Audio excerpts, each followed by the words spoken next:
አምና ከሮያል አንትወርፕ ማንቸስተር ዩናይትድን ከተቀላቀለ በኋላ የዓመቱ ምርጥ ፈራሚ በመባል በእንግሊዝ ፕሪሚየር ሊግ ማለት ነው የተመረጠ ተጫዋች እንደሆነ ይታወቃል። ሴኔ ላመንስ ማለት ነው። ታዲያ ሴኔ ላመንስ ተፎካካሪ አለው ወይ የሚል ጥያቄ በተደጋጋሚ እየተነሳ ነው የሚገኘው። አሁን ያለው የማንቸስተር ዩናይትድ ስኳድ ውስጥ የግብ ጠባቂ ዲፓርትመንት ላይ መሳሳት አለ ተብሎ ይታሰባል። ላለፉት ዓመታት ማንቸስተር ዩናይትድ በተለይ ዴቪድ ዴያ ከወጣ በኋላ በበረኛ ቦታ ላይ በጣም ሰፈር ሲያደርግ ነበር። ዩናይትድ የሚወስናቸው ውሳኔዎች በጠቅላላ የተሳሳቱ ነበሩ። ለምን የተሳሳቱ ነበሩ ያልኩት የሚለቃቸው ተጫዋቾች እና የሚያመጣቸው ተጫዋቾች የሚመጣጠኑ አይደሉም። ወይ ደግሞ ብዙ ጊዜ ክለቦች አንድን ተጫዋች በሚያሰናብቱበት ጊዜ አፕግሬድ ነው የሚያደርጉት አይደለ? ማንቸስተር ዩናይትዶች ግን ዳውንግሬድ እያደረጉ ነበር ሲሄዱ የነበረው። እዚህ ቦታ ላይ ሴኔ ላመንስ መጥቶ ብዙ ነገሮችን አስተካክሎ ነበር። ግን ስቲል ግን ጠንካራ አይደለም፣ ተፎካካሪ ግን የለውም አሁንም ድረስ። ይሄንን የተረዱትም ኢኔዮሶች አንድ ግብ ጠባቂ ፓራጓዊ ግብ ጠባቂ 26 ዓመቱ ነው። በዓለም ዋንጫ ላይ ብዙዎቻችንን ያስደመመንን ተጫዋች ለማስፈረም ጥረት እያደረጉ እንደሆነ ታውቋልና ያም ተጫዋች ኦርላንዶ ጊል ይባላል። ስለዚህ ዝውውር ያለው ሁኔታ እንዴት ነው? ማንቸስተር ዩናይትድ ምን ያህል ተቃርበዋል? ይሄንን ልጅ ለማምጣትስ እስከምን ድረስ መሄድ ይችላሉ የሚለውን ነገር አብረን የምንመለከት ይሆናል። ይሄ የመጀመሪያው ርዕሳችን ሲሆን ሁለተኛው ርዕሳችን ደግሞ የሚሆነው ማንቸስተር ዩናይትድ ማለትም ማይክል ካሪክ አሁን ወጣቶችን ሰብስቦ ፕሪሲዝን ላይ ያያቸው እንደሆነ ይታወቃል እና እስካሁን ካያቸው ተጫዋቾች መካከል የማይነኩ ተጫዋቾች ብሎ ያስቀመጣቸዋሉ። ከነዛ ተጫዋቾች መካከል ደግሞ አንደኛ ደረጃ ላይ የተቀመጠው ጄጄ ጋብርኤል ነው። ሌሎቹ ተጫዋቾች እነማን ናቸው? ያለው ሁኔታ ምንድን ነው የሚለውን ነገር በዚህ ዙሪያ አንዳንድ ሀሳቦችን ለማንሳት የምንሞክር ይሆናል። ሶስተኛውና የመጨረሻው ርዕሳችን ደግሞ የሚሆነው ማንቸስተር ዩናይትድ መግባት በጣም እየፈለገ የሚገኝ ማንቸስተር ዩናይትድ ደግሞ እንደ ክፍተት የሆነበት አንድ ቦታ ላይ የሚጫወት ተጫዋች አለ። የመሃል ሜዳ ቦታ ላይ የሚጫወት ዳግላስ ሉዊዝ የተባለው የቀድሞ የአስቶን ቪላ ተጫዋች እንደዚሁም ደግሞ ማንቸስተር ሲቲ አካዳሚ ያለፈ የቀድሞ ተጫዋች ማንቸስተር ዩናይትድን አጥብቆ እንደሚፈልግ መረጃዎች እየወጡ ይገኛሉ። ስለዚህ ማንቸስተር ዩናይትድ ይህንን ተጫዋች ማስፈረም አለበት ወይ የሚለውን ነገር አጠቃላይ ስለዚህ ዝውውር ያለውን ሁኔታ የምንመለከት ይሆናል ማለት ነው።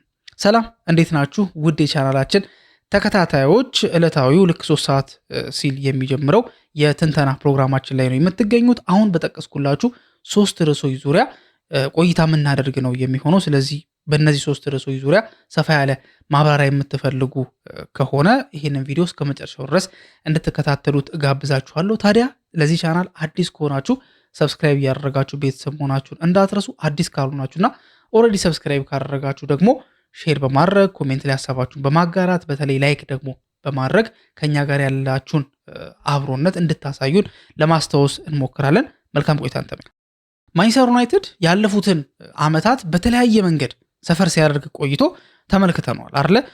በተጫዋች ጥራት፣ በፋይናንስ ጉዳይ ላይ አይደለ? የተለያዩ ህጎችን ከመጠበቅ ከማስተናገድ ከኪሳራ አንጻር ብዙ ችግሮችን ሲያስተናግድ የቆየ ክለብ እንደሆነ የሚታወቅ ነገር ነው። አጠቃላይ ከፈርጉሰን በኋላ ችግር ውስጥ እንዳለ የሚታወቅ ነገር ነው።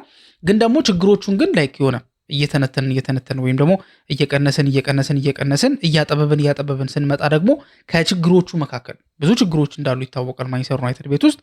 ከነዛ ችግሮች መካከል አንደኛው የበረኛ ቦታ ላይ ያለ ችግር። ምክንያቱም ዩናይትድ ከደይሃ በኋላ ውሳኔዎቹ በጠቅላላ ትክክል አልነበሩ። በጣም የተሳሳቱ ውሳኔዎችን ነበር ሲወስን የነበረው። ምክንያቱም ደይሃን የመሰለ ግብ ጠባቂ አስወግደው የመጣው ኦናና ነበር። ኦናና በእርግጥ በቻምፒየንስ ሊግ መጥፎ ነበር ማለት አይቻልም። ለኢንተር ሚላን ምንም ነገር አላደረገም ማለት አይቻልም። ግን ማንቸስተር ዩናይትድ ቤት መጥቶ ግን የሰራው ምንም ነገር የለም ማለት ይቻላል። ኦልሞስት ምንም ነገር የለም ብሎ መናገር ይቻላል። ለምን? ዩናይትድ በፊት የግብ ጠባቂ ቦታ ላይ ከማይታማባቸው ዲፓርትመንቶች መካከል የግብ ጠባቂ ቦታ አንዱ እንደሆነ ይታወቃል። ለረጅም ጊዜ ያገለገሉ በጣም ወርልድ ክላስ የሆኑ አሪፍ የሚባሉ ግብ ጠባቂዎችን ላለፉት ረዘም ላለ ዓመታት ከነሽሜክል ጀምሮ ይዞ የቀጠለ ቡድን ነውና የበረኛ ቦታ ላይ እንደዚህ ሲቸገር ባለፉት ዓመታት ስንመለከት ለማንቸስተር ዩናይትድ አዲስ ነገር ነበር።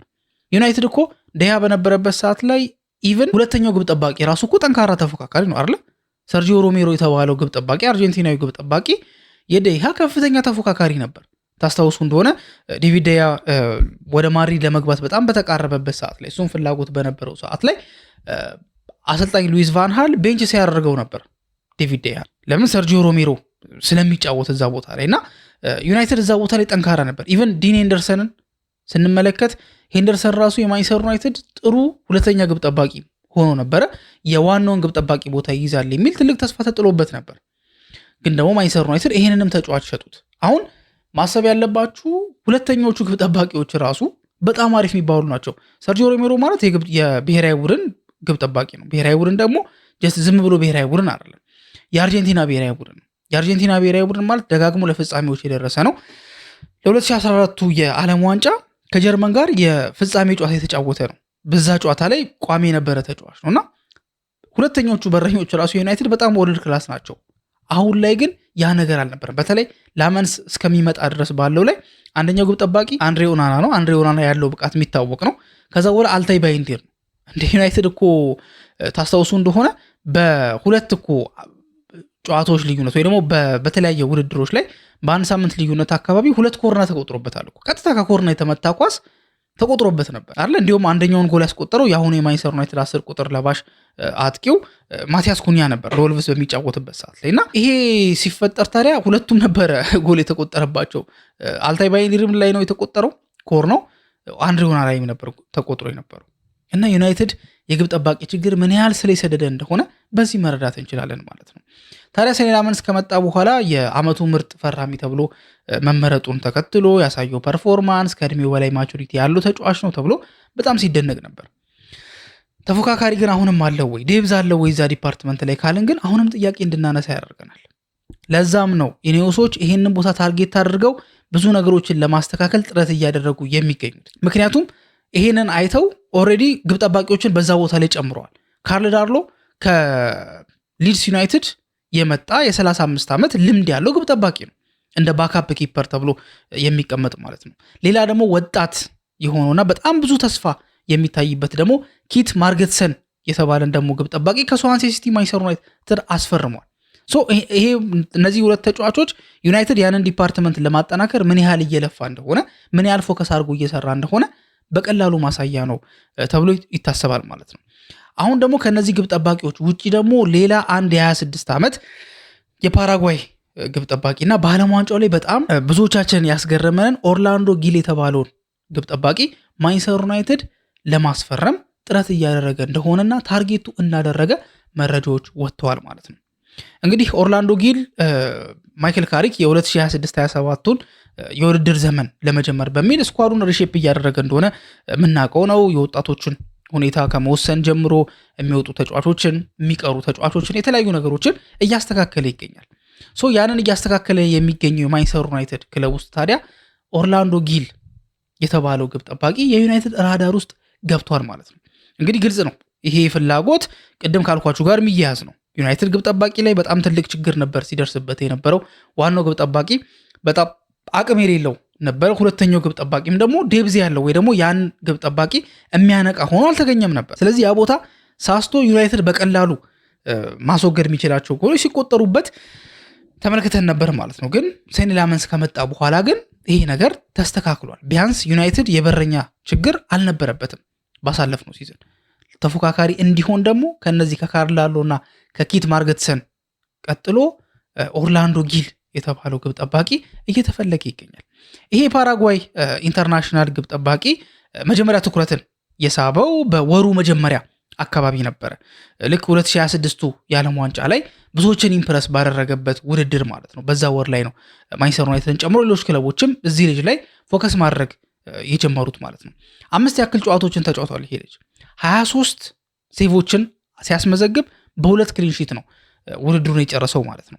የእሱ ደግሞ በጣም አሪፍ የሚባለው ሞመንት እና ኦርላንዶ ጊል እንዲታወስ ከሚያደርጉት ፐርፎርማንሶች መካከል አንደኛው ከጀርመን ጋር በነበራቸው ጨዋታ ነበር። በዛ ጨዋታ ላይ ብዙዎቻችን ኤክስፔክት አድርገን የነበረው ጀርመን ቀለል አድርጋ ፓራጓይን ታልፋለች ነበር። ግን ይሄ ግብ ጠባቂ ግን ኖ ብሎ በፔናልቲ እስከ መጨረሻው ድረስ ከታገሉ በኋላ የካይ ሃቨርትስን እና የአርሰናሉን አጥቂ ካይ ሃቨርትስ እና የኒውካስሉን አጥቂ ኒክ ወልትማደን ፔናልቲ በማዳን እነዚህን ፔናልቲዎች በማዳን ፓራጓይ ወደ ቀጣዩ ዙር እንድታልፍ ማድረግ ችሏል፣ ፔናልቲዎችን ሴቭ በማድረግ። ስለዚህ የእሱ በቃ ይሄ እንዴት ነው የሂሮ ሞመንት የሚባለው አለ አይደለ? እሱ ይነሳ ከተባለ የሚነሳው ከጀርመን ጋር በነበራቸው ጨዋታ ያዳናቸው እነዚህ 2 የፍጹም ቅጣት ምት ናቸው ማለት ነው። ታዲያ ማንቸስተር ዩናይትድ ከዚህ ልጅ ኤጀንት ጋር ከልጁ ጋር አንዳንድ ኮንታክቶችን አድርገዋል ወይም ደግሞ እንቅስቃሴዎችን ጀምረዋል የሚሉ መረጃዎች ቀደም ሲል ወጥተው ነበር። ታዲያ ይሄንን ለዲስፖርትስ ራዲዮ ቀርቦ እያወራ የነበረው የኦርላንዶ ጊል ኤጀንት የሆነው ማሪዮ ጃራ ስለዚህ ጉዳይ ሐሳቡን አንስቷል እና ለሳን ሎሬንዞ ግብ ጠባቂ ማንቸስተር ዩናይትድ ጥያቄዎችን እያቀረቡ እንደሆነ አንዳንድ ኮንታክቶች እየተደረጉ እንደሆነ በዛው አያይዞ አስቀምጧል ማለት ነው። ቃል በቃል ምን አለ መሰላችሁ? ከእንግሊዝ ከሚገኙ ክለቦች ጋር አንዳንድ ንግግሮችን እያደረግን እንገኛለን። በእንግሊዝ ብቻ ግን አይደለም፣ ጀርመን ከሚገኙ ክለቦች ጋርም እያወራ እንገኛለን። ታዲያ የማይካደው ነገር ወይም ደግሞ ነገሮችን ግልጽ ለማድረግ ያክል ከማንቸስተር ዩናይትድም ጥያቄ ቀርቦልናል ብሎ ተናግሯል። ቀጠለና እስካሁን ባለው 2 ጠንካራ ኦፈሮች ናቸው የቀረቡልን ወይም ደግሞ 2 ጠንካራ የዝውውር ጥያቄዎች ናቸው የቀረቡልንና ንግግር ላይ ነው ያለ ነው። የተወሰነ ነገር የለም ግን እየተነጋገርን ያለ ነው፣ በንግግር ላይ ያለ ጉዳይ ነው ብሎ ሐሳቡን ሰጥቷል ማለት ነው። ታዲያ ጃራ የትኛው ክለብ እንደሆነ እነዛ 2 ኮንክሪት የሆነ ኦፈሮችን ያቀረቡት ክለቦች እነማን ናቸው የሚለውን ነገር ኤግዛክት አልተናገረም። ግን 2 ኮንክሪት የሆነ ጠንከር ያለ የዝውውር ጥያቄ ለዚህ ልጅ እንደቀረበለት ኤጀንቱ ማሪዮ ጃራ ተናግሯል ማለት ነው። ይሄንን ነገር ግን ደግሞ ማንቸስተር ዩናይትድም ይሄን ልጅ ፈልጎታል የሚል ሐሳብ ራሱም ስላረጋገጠ እንደዚሁም ደግሞ ከዚህ በፊትም ደግሞ በሌሎች የመረጃ ምንጮችም ይሄን ነገር ሰምተን ነበር፣ ዩናይትድ ይሄን ልጅ ይፈልጓል የሚለው። ስለዚህ ከነዛ 2 ጠንካራ ተደራዳሪዎች መካከል ማንቸስተር ዩናይትድ አንዱ እንደሚሆን ጥርጥር የለውም ተብሎ ይታሰባል ማለት ነው። በእርግጥ ሌላ ክለብ ኦፊሻል የሆነ የዝውውር ጥያቄ አቅርቦ ነበር። ኦሎምፒያኮስ የተባለው ክለብ ለሳን ሎሬንዞ ጥያቄ አቅርቦ ነበር። ግን ደግሞ ሳን ሎሬንዞ ግን ሪጀክትን ያደረጉት ወይም ደግሞ ተቀባይነትን ያገኘ ጥያቄ አልነበረም ማለት ነው። ታዲያ ኤጀንቱ ጃራ እንደቀጠለው ከሆነ ወይ ደግሞ ቀጥሎ እንደተናገረው ከሆነ በዚህኛው የትራንስፈር ዊንዶ ለጊል በጣም አይዲያል የሚባል ታይም ወይ ደግሞ በጣም ምርጥ የሚባል ታይም እንደሆነና ለዝውውርም ደግሞ እንደተቃረቡ ተናግሯል። ለምንድነው አይዲያል ታይም ያለው ወይ ደግሞ ለምንድነው ምርጥ የሚባል ታይም ነው ብሎ የተናገረው? አንደኛ ይሄ ልጅ በዓለም ዋንጫው ላይ ኢምፕረስ አድርጓል ብዙዎችን። አሁን ዓለም ዋንጫው ባይኖር ኖሮ ይሄ 26 ዓመት ግብ ጠባቂ ማን ቼክ ያደርገው ነበር? ወደ ሳን ሎሬንዞ ሄዶ ይሄንን ተጫዋች ቼክ የመደረግ ቻንሱ በጣም ሎ ነው እውነት ለመናገር ማለት ነው። በእርግጥ አሁን ላይ ክለቦች በዓለም ዋንጫ ፐርፎርማንስ ላይ ብቻ ቤዝድ አድርገው ወይ ደግሞ እዛ ላይ ጥገኛ ሆነው የዝውውር ጉዳዮችን አይፈጽሙም። ኦፍኮርስ የሚያዩዋቸው ነገሮች አሉ። በክለብ እንቅስቃሴው ምን ሲያደርግ ነበር ምናምን የሚሉትን ነገሮች በደንብ አድርገው ካጣሩ በኋላ ነው ወደዛ ተጫዋች የሚሄዱት። ግን ደግሞ በዛም ማለ በዚህ ግን ዓለም ዋንጫው ባይኖር ኖሮ ይሄ ልጅ አይታይም። ስለዚህ አይዲያል ነው ማለት ነው። አሁን ላይክ እየታየ ትኩረትን እያገኘ ባለበት ሰዓት ላይ አስቡት እንግዲህ አንድ ሳን ሎሬንዞ የሚጫወት ግብ ጠባቂ ማንቸስተር ዩናይትድ ሲፈልገው ማለት እኮ በጣም ክሬዚ ነው አይደል? ስለዚህ ይሄንን ሁኔታ የማይጠቀሙበት ከሆነ ምን ያህል እንደዚህ አይነት ቻንሶች ይመጣሉ የሚለው ነገር ስለሚያጠያይቅ ጃራ የተባለው ኤጀንቱ አይዲያል የሆነ ታይም ወይ ደግሞ ምርጥ የሚባል ታይም ነው፣ ዝውውርም ደግሞ ተቃርቧል ብሎ ለመናገር ይቻላል። ታዲያ ማንቸስተር ዩናይትድ ብቻ አይደለም የእንግሊዝ ክለብ ሆኖ ይሄ ልጅ እየፈለገው የሚገኘው የ26 ዓመቱን ወጣት ፓራጓዊ ግብ ጠባቂ አስቶን ቪላ እና ኢፕስዊች ታውን ሳይቀሩ ይሄ ልጅ እየፈለጉት ይገኛል። ስለዚህ ማንቸስተር ዩናይትድ ፉክክር አለበት ማለት ነው። ግን ያው በዛ ደረጃ ይገዳደሩታል ወይም ደግሞ ማንቸስተር ዩናይትድ ከአስቶን ቪላ ያነሰ የድርድር አቅም ይኖረዋል ብለን አናስብም። ግን ደግሞ ተፎካካሪዎች ግን እንዳሉት ግን መጥቀስ አለብን ብዬ አስባለሁ። ምን አይነት ውሳኔ ማንቸስተር ዩናይትድ ይወስናል የሚለውን ነገር እንመለከታለን። ግብ ጠባቂ በጣም ዴብዝ ያስፈልገዋል። ስለዚህ ይሄ ደግሞ 26 ዓመቱ ማለት ደግሞ ልክ እንደ ካርዳሎ በእድሜ የጠና ተጫዋች አይባልም አይደል? ምክንያቱም ለግብ ጠባቂ 26 ዓመት ማለት በጣም ሎ ነው። በትንሹ ምንም በቃ እንትን ሳይል ለ10 ዓመት ሊጫወት ይችላል ይሄ ልጅ ከግብ ጠባቂ አንጻር ማለት ነውና የሚፈጠሩን አብረን የምንመለከት ይሆናል ማለት ነው። ወደ ሁለተኛው ርዕሳችን ደግሞ በምንሄድበት ሰዓት ላይ ማይክል ካሪክ በጄጄ ገብርኤል ቀልድ የለም ያለ ይመስላል። ለምን አሁን ላይ በፕሪሲዝን ምክንያት ወጣቶቹ ከማይክል ካሪክ ጋር እንዳሉ ይታወቃል። ሶ ለቀጣይ ዓመት ማይክል ካሪክ በሚያቅድበት ሰዓት ላይ ጄጄ ገብርኤልን ጨምሮ 3 ወጣት ተጫዋቾች ከማንቸስተር ዩናይትድ ጋር እንደሚቀጥሉ ማለት ለአንደር 21 እኮ ሊጫወቱ ይችላሉ፣ ግን በውሰት አይላኩም፣ በቋሚ ዝውውርም ደግሞ አይሸጡም። የማንቸስተር ዩናይትድ ሲኒየር ቲም ውስጥ እየተጫወቱ ይቀጥላሉ ማለት በቋሚነት አይደለም። ኦፍኮርስ ገና ወጣት ተጫዋቾች ናቸው፣ ግን ቻንስ ይሰጣቸዋል። ወደ ሌላ ክለብ እንዲሄዱ አይፈቀድላቸውም የሚል ሐሳቦችን አስቀምጧል ማለት ነው። የማይክል ካሪክም ደግሞ ይህን ነገር ክሊር እንዳደረገ እየተነገረ ይገኛል። ታዲያ ማንቸስተር ዩናይትድ በጣም ላይክ እንግሊዝ ውስጥ አሉ ከተባሉ በጣም ምርጥ አካዳሚዎች መካከል የያዘ ቡድን እንደሆነ ይታወቃል። ይህንን ደግሞ ለማለት ያስቻለው ነገር ምንድነው? ማንቸስተር ዩናይትድ በአንደር 21 እና በአንደር 18 ውድድሮች ላይ ያስመዘገባቸውን ውጤቶች ስትመለከቱ ያስመዘገባቸውን ይሄ ዶሚናንስ ወይም ደግሞ ከፍታውን ስትመለከቱ እውነትም የማንቸስተር ዩናይትድ አካዳሚ ተጫዋቾች በጣም ተስፋ አላቸው የሚል ሐሳብ እንድናነሳ ያደርገናል። ግን ደግሞ እንዳለመታደል ሆኖ እነዚህ ወጣት ተጫዋቾች በጣም ሊሚትድ የሆነ የፈርስት ቲም ስፖት ነው ያለው። በጣም ሊሚትድ የሆነ ያ ማለት አሁን ለምሳሌ ቺዶኦቢ አለ አይደለ? ቺዶኦቢ ለምሳሌ ብሬክ አድርጎ ለመግባት የሚፈልግ ከሆነ ሼሽኮ አለ።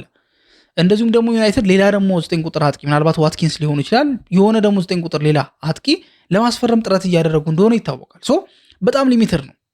አሁን በነ አማድና በብራያን ቦታ የሚጫወተው ሼሌሲን ብትመለከቱት ምን ያህል ከባድ እንደሆነ አስቡት። ይሄንን ቦታ ብሬክ አድርጎ ለመግባት ለምን አማድ አለ እዛ ቦታ ላይ ብራያን ቡሞ አለ። ኢቨን ትልልቆቹ ላይ ሲኒየር ተጫዋቾቹ ብራያን ቡሞን አማድ ያሉ ራሱ ለዛች አንድ ቦታ ፋይት እያደረጉ ነው። ስለዚህ እነሱ እንኳን ፋይት አድርገው ሴኪዩር ያላደረጉትን ቦታ ሼሌሲ እንዴት ነው የሚሆነው የሚለው ነገር ያሳስባል። ስለዚህ በዚህ ምክንያት ዩናይትድ ምንም እንኳን ጥሩ ወጣት ተጫዋቾች ቢኖሩትም ግን ደግሞ አብዛኞቹ ግን እድል በማጣት ምክንያት ወደ ሌላ ክለብ ወደ ሌላ ቦታ በጊዜ ሲሸኙ እንመለከታቸዋለን። ቅድም እንዳልኳችሁ አሁን በዚህ ፕሪሲዝን ማይክል ካሪክ ወጣት ተጫዋቾችን በደንብ እየተመለከተ ይገኛል። በተለይ ደግሞ መጀመሪያ አካባቢ ላይ ወርልድ ካፕ የሄዱ ተጫዋቾች ብዙ ስለሆኑ የነዛን ተጫዋቾች ቦታ የሚሞሉ ወጣቶቹ ተጫዋቾች ቻንስ አግኝተው ነበር። ስለዚህ ማይክል ካሪክ በደንብ አድርጎ የትኛውን ተጫዋች ኪፕ ማድረግ እንዳለበት፣ የትኛውን ተጫዋች ደግሞ እንዲሄድ መፍቀድ እንዳለበት፣ የትኛው ተጫዋች ምን ጋር መጫወት አለበት የሚሉትን ነገሮች በደንብ አድርጎ አናላይዝ እያደረገ ነበረ። አናላይዝ የማድረጊያም ደግሞ ታይም አግኝቶ ነበር ማለት እንችላለን። ምናልባት ክሪስ ዌለር የተባለው የዴሊ ሜል ጸሐፊ እንደተናገረው ከሆነ ማይክል ካሪክ አሁን ላይ ውሳኔ ላይ ደርሷል። የትኛው ከአንደር 21 ተጫዋቾች የትኛውን ተጫዋች ኪፕ ማድረግ እንዳለበት፣ የትኛው ተጫዋች መሸጥ እንዳለበትና የትኛው ተጫዋች ደግሞ በውሰት መላክ እንዳለበት ሁሉንም ነገር በደንብ አድርጎ ወስኗል። በደንብ አድርጎ ክሊር የሆነ ፕላን አለው ሲል ክሪስ ዌለር ተናግሯል ማለት ነው። እንግዲህ ይሄ ጋዜጠኛ እንደሚለው ከሆነ እሱን እንደ መረጃ ምንጭ አድርገን ጠቅሰን የምናነሳው ነገር ምንድን ነው? በዚህ ፕሪሲዝን ላይ የተሳተፉት ተጫዋቾች ማለትም ወጣቶቹ ተጫዋቾች ኦልሞስት ሁሉም ማለት ይቻላል ነው የሚለው፣ ወይ ደግሞ አብዛኞቹ ማለት ይቻላል ለማርኬቱ አቬሌብል ናቸው ወይ ደግሞ ዝግጁ ነው። ማንቸስተር ዩናይትድ እነዚህን ተጫዋቾች በውሰት ለመላክ እንደዚሁም ደግሞ እስከ መጨረሻው ለመሸጥ ዝግጁ ነው። ፕሪሲዝን ላይ አሁን እየተጫወቱ ከምናያቸው ተጫዋቾች ማለት ነው። ግን ኤክሴፕሽን ግን አለ። ወይም ደግሞ ክሪስ ዌለር ሁሉም የአካዳሚ ተጫዋቾች አሁን ላይ ፕሪሲዝን ላይ የተጫወቱ የሚገኙት የመውጣት ቻንስ አላቸው ከ4 ተጫዋቾች በስተቀር የሚል ሐሳብ አንስቷል።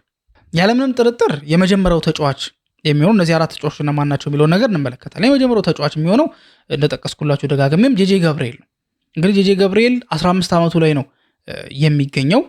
በ15 ዓመቱ ኪድ ሜሲ የሚል ቅጥል ስም ሰጥቶታል። ይህም ቅጥል ስም ያገኘው ባለፈው ሲዝን ላይ በአንደር 18 ጨዋታዎች ላይ ያደረጋቸውን እንቅስቃሴዎች ስትመለከቱ ያስመዘገባቸው ውጤቶች፣ ጎሎች ያስቆጠረበት፣ አሲስት፣ ድሪብሊንጉ በጣም አስደናቂ ተጫዋች እንዲባል አድርጎታል። ኪድ ሜሲ የሚል ቅጥል ስምም ደግሞ እንዲሰጡ አድርጓል። በጣም ጥቂት ተጫዋቾች ናቸው ኪድ ሜሲ የሚል ቅጥል ስም የሚያገኙት አይደለ? ኪድ ሜሲ የሚል ቅጥል ስም የሚያገኙት በጣም ሊሚትድ የሆኑ ተጫዋቾች ወይ ደግሞ በጣም ትንሽ የሚባሉ ተጫዋቾች ናቸው። ታዲያ ይሄ ልጅ አሁን ላይ ወደ አንደር 21 የማደግ ቻንስ አለው የሚል ሐሳቦች አሉ። ግን ደግሞ አንደር 21 አድጎ ግን እዛው እየተጫወተ ይቀጥላል ማለት አይደለም። እንደየአስፈላጊነቱ እንደየሁኔታው ደግሞ ወደ ዋናው ቲም ደግሞ እየመጣ አንዳንድ ጨዋታዎችን ትንንሽ ደቂቃዎችን ለምሳሌ ማንቸስተር ዩናይትድ በጣም ውጤት የሚፈልግበት ጨዋታ ላይ ሳይሆን ሞር በቃ ሪላክስድ የሆነ ጨዋታዎች ላይ ላይክ ማንቸስተር ዩናይትድ 3-0 እየመራ ሊሆን ይችላል ምናምን የተወሰነ ጥቂት ደቂቃዎች ሊሰጡ ይችላል። ግን ወደ አንደር 21 ከፍ ይላል። ብቻ ግን ዋናው ዓላማው ግን ምንድን ነው? ጄጄ ገብርኤል በጭራሽ በውሰትም ሆነ በቋሚ ውል ከማንቸስተር ዩናይትድ ጋር አይለያይም የሚል ጠንካራ አቋም በካሪክ እንደተያዘ ክሪስ ዌለር ተናግሯል ማለት ነው። ከጋብርኤል ውጭ ደግሞ ሌሎቹ ተጫዋቾች የፍሌቸር ወንድማማቾች ናቸው። ማለትም ጃክ እና ታይለር ፍሌቸር የተባሉት የፍሌቸር ልጆች ማለት ነው። እነዚህ ልጆችም ደግሞ ማንቸስተር ዩናይትድ ከማይሸጣቸው ወይ ደግሞ በውሰት ከማይልካቸው ማይክል ካሪክ ማቆየት ከሚፈልጋቸው ተጫዋቾች መካከል የሚጠቀሱ ናቸው ማለት ነው። ሌላኛው ደግሞ የቀረው አንደኛው ተጫዋች ደግሞ ሼይ ሌሲ ነው ማለት ነው። ስለዚህ የማይሸጡት ተጫዋቾች እነማን ናቸው? ጄጄ ገብርኤል፣ የፍሌቸር ወንድማማቾች ጃክ እና ታይለር ፍሌቸር፣ እንደዚሁም ደግሞ ሼሌሲ ናቸው ማለት ነው። ከነዚህ 4 ተጫዋቾች ውጪ ግን የትኛውም ተጫዋች ማይክል ካሪክ እንዲሸጥ ወይም በውሰት እንዲሄድ ይፈልጋል ማለት ነው። አሁን የጠቀስኩላችሁ ጃክ እና ታይለር ፍሌቸር እንደዚሁም ደግሞ ሼሌሲ ሶስቱም ተጫዋቾች የመጀመሪያ ጨዋታቸውን ባለፈው ሲዝን ላይ ለማንቸስተር ዩናይትድ አድርገው ተመልክተናል አይደለ? ጨዋታዎችን አድርጓል። ስለዚህ አዲስ አይደለም ለነሱ። እድሜያቸውም ደግሞ ትልቅ ነው፣ 19 ዓመታቸው ነው። ስለዚህ 19 ዓመት ማለት ደግሞ ለሲኒየር ቲም በቃ ኦልሞስት መጫወት የሚችሉ ናቸው። ግን ጄጄ ገብርኤል ግን ገና 15 ነው። በኋላ 16 ዓመት ይሞላዋል ቀጣይ ዓመት ማለት ነውና ለሱ ይከብዳል። እነዚህ ልጆች ግን ቀጥታ ወደ ዋናው ቲም መግባት ይችላሉ። ያ ማለት ሁሌ ይጫወታሉ ማለት ግን አይደለም። እድሜ ግን አይገድባቸውም ነው። ከሚሸጡት ተጫዋቾች መካከል የሚጠቀሱት እነማን ናቸው? ቶቢ ኮሊየር፣ ሃሪ አማስ፣ ዳንጎሬ እና ራዴክ ቪቴክ የተባሉት ተጫዋቾች ማንቸስተር ዩናይትድ በቀጣይ ዓመት ላይ በክለቡ የማይፈልጋቸው ወይ ደግሞ ማርኬት ላይ አቬሌብል የሆኑ ቢቻል በቋሚ ቢሸጡ ካልሆነ ግን በውሰትም ቢሆን እንዲወጡ የሚፈልጋቸው ተጫዋቾች አሉ ማለት ነው። ስለዚህ እነዚህ ናቸው ዩናይትድ ለመሸጥ ወይ ደግሞ በውሰት ለመላክ ያስባቸው ተጫዋቾች። የማይሸጡት ደግሞ የጠቀስኩላችሁ ናቸውና እስኪ እንዴት ይሄ ነገር ይሄዳል የሚለውን ነገር ደግሞ አብረን እንመለከታለን ማለት ነው። ወደ ሶስተኛውና ወደ መጨረሻው ርዕሳችን ደግሞ በምናልፍበት ሰዓት ላይ ማንቸስተር ዩናይትድን ብቻ ነው የምፈልገው የሚል አንድ ተጫዋች አሁን ላይ ብቅ እንዳለ አንዳንድ የመረጃ ምንጮች በተለይ ከወደ ጣሊያን ያሉ የመረጃ ምንጮች እያስነበቡ ይገኛሉ። ይሄ ልጅ መሃል ሜዳ ላይ ነው የሚጫወተው። ማንቸስተር ዩናይትድ ኦልሬዲ 2 ተጫዋቾችን ከመሃል ሜዳ ዲፓርትመንት ላይ እንዳስፈረመ የሚታወቅ ነው። አንድሬ ሳንቶስ እና ዩሪ ቴሌማንስ ማለት ነው። የዩሪ ቴሌማንስ ዝውውር በቃ የማንቸስተር ዩናይትድ በጣም ቤስት የሚባል ቢዝነስ በኢኔዮሶች ተሰራ ተብሎ እንዲወራ ያደረገ አስደናቂ ኮስቱንም ያማከለ የተጫዋቹን ኳሊቲ ያማከለ ልምድንም ያማከለ አሪፍ የ35 ሚሊዮን ፓውንድ ዝውውር ነው የተፈጸመው። አስቶን ቪላዎች ምንም እንኳን የልጅ ማቆየት ቢፈልጉም ግን ደግሞ ልጁ ዩናይትድ መግባት ፈልጎ ነበርና ወደ ማንቸስተር ዩናይትድ ቤት ሄዷል ማለት ነው። ታዲያ የሱ የቀድሞ የቡድን አጋር የነበረው ተጫዋች ለማንቸስተር ዩናይትድ መጫወት እንደሚፈልግ ተናግሯል የሚሉ መረጃ እየበዛ ይገኛል። ዳግላስ ሉዊዝ ነው። ዳግላስ ሉዊዝ እንግዲህ መጀመሪያ ላይ ወደ አስቶን ቪላ በመጣበት ጊዜ ላይ የመጀመሪያዎቹ ሲዝኖች ላይ እንደምታውቁት በጣም አሪፍ የሚባል ፐርፎርማንስ ነበር አሳይቶ የነበረው። አክቹሊ አሁን በጨረስነው ሲዝን ላይ በውሰት ወደ አስቶን ቪላ ተመልሷል። ወደ ዩቬንቱስ 2024 ላይ ከሄደ በኋላ ማለት ነው። ግን ከ2024 በፊት ግን በነበረው እንቅስቃሴ ግን ይሄ 28 ዓመት ብራዚላዊ የመሃል ሜዳ ተጫዋች በጣም አስደናቂ የሚባል ፐርፎርማንስ ነበር ሲያሳይ ነበረው። ክለቦች የእንግሊዝ ፕሪሚየር ሊግ ክለቦች ሲፈልጉት ነበር። ከእንግሊዝ ፕሪሚየር ሊግ ውጪ ያሉ ክለቦችም ሲፈልጉት ነበር። ልጁ ፐርፎርማንሱ ያለው አቅም የሚካድ አይደለም እና ብዙ ክለቦች ፈልገውት ነበር። ግን ደግሞ አስቶን ቪላ ማቆየት እሱን ፈልጎ ነበር፣ መሸጥ አልፈለገም። በጣም አስደናቂ ፐርፎርማንስ የሚያሳይ ተጫዋች ነውና ግን ደግሞ 2024 ላይ ግን በራሱ ውሳኔ አስቶን ቪላዎች እሱን ማቆየት እየፈለጉ ወደ ዩቬንቱስ ተዘዋወረ። 2024 ላይ ዩቬንቱስ ከሄደ በኋላ ግን በጣም መጥፎ የሚባል ጊዜ ነበር ሲያሳልፍ ነበር። እንግዲህ 2024-25 የውድድር ዘመን በጣም መጥፎ የሚባል ፐርፎርማንስ ነበር ሲያሳይ የነበረው። አሁን እንዳልኳቸው ደግሞ 25-26 የውድድር ዘመን ላይ ደግሞ ወደ አስቶን ቪላ በውሰት ተመልሷልና ጣሊያን አልተመቸውም። አስቶን ቪላዎችም ደግሞ ይሄ ልጅ አሁን በውሰት አምናት ተቀብሎታል አላልኳችሁም?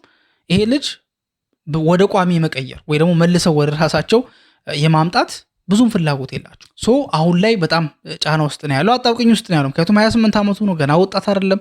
የሚያደርጋቸው እያንዳንዱ ውሳኔዎች ከእድሜ ጋር ወይ ደግሞ ከታይም ጋር እየተሽቀዳደመ እንደሆነ ይታወቃል። ቱቶ ስፖርት እንዳስነበበው ከሆነ ዳግላስ ሉዊዝ ከተለያዩ ሀገር ክለቦች ፍላጎት እየመጣለት ይገኛል። በተለይም ደግሞ የሀገሩ ክለቦች የብራዚል ክለቦች ይሄ ልጅ እየፈለጉት ይገኛሉ።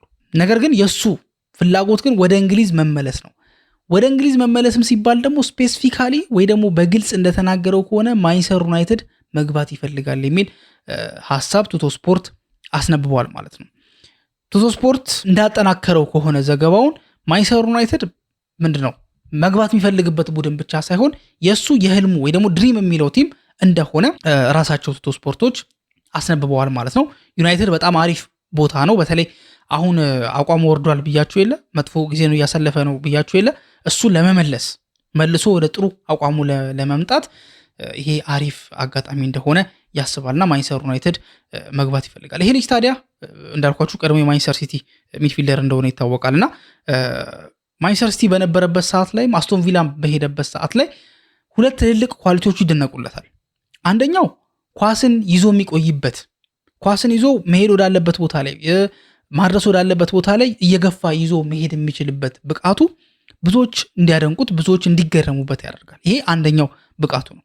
ሁለተኛው ብቃቱ ደግሞ ምንድነው? ያለው ወርክ ሬት። ይሄ ልጅ ይለፋል፣ ይሮጣል፣ ላይ ይላል፣ ታች ይላል፣ በቃ ይጋጫል። ጉልበት ያለውን አቅም በሙሉ የሚጠቀም ተጫዋች ነው። በጣም ፋይተር ነውና እነዚህ ሁለት ባህሪያቶቹ ይሄ ልጅ የተለየ እንዲሆን ያደርጉታል። አቋሙ ጥሩ ይሁን እንጂ ማንቸስተር ዩናይትድ አሁን ሶስተኛ ሚድፊልደር ለማስፈረም እየተንቀሳቀሰ የሚገኘው የሚፈልገው ወይ ደግሞ የሚያስፈልገው ልክ እንደ ዳግላስ ሉዊዝ አይነት ሃይ ወርክ ሬት ያለው ተጫዋች ማለትም ወርክ ሬት ማለት ከኳስ ውጪ የሚኖረው እንቅስቃሴ በተለይ ፕረስ የሚያደርጉበት ትራክባክ የሚያደርጉበት እነዚህ ሁሉ ነገሮች አንድ ላይ ተደምረው ወርክ ሬት ውስጥ ይካተታሉና አሪፍ ወርክ ሬት ያለው ተጫዋች እንደሆነ ይጠቀሳል። ይሄን ብቃቱ ደግሞ በጣም የሚደነቅለት ነው ማለት ነው።